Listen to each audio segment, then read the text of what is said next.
पे आए तमाम मेहमानों का आज नवयुवक छठ पूजा समिति सिलवरिया कवलैया बाजार हार्दिक अभिनंदन, हार्दिक स्वागत, अभिनंदन करता है। और आज सूरों का बादशाह जो कि जाने माने हंसी भोजपुरी किसी स्टार आदरणीय अमित पटेल जी, विनय तिवारी जी और कविता पावी जी और police star SP Sandeep ji आज उपस्थित हैं इस मंच पे। और आज इस मंच को जिन्होंने आज तमाम कलाकारों को संजोया है, सजाया है इस छठी माँ के दरबार में, वो है हमारे बड़े भाई आदरणीय बैजू सिंह जी। एक बार जोरदार ताली होनी चाहिए बैजू सिंह जी के लिए।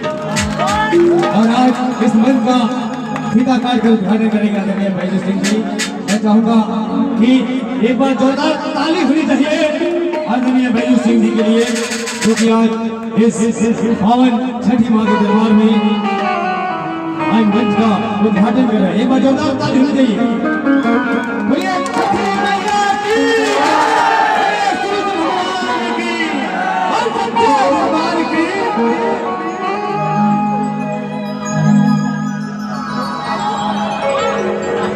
और एक आवश्यक सूचना की जितने कार्यकर्ता है वही रहेंगे, बाकी लोग मंच को, हाँ जो कलाकार है वो मंच पे रहेंगे, बाकी लोग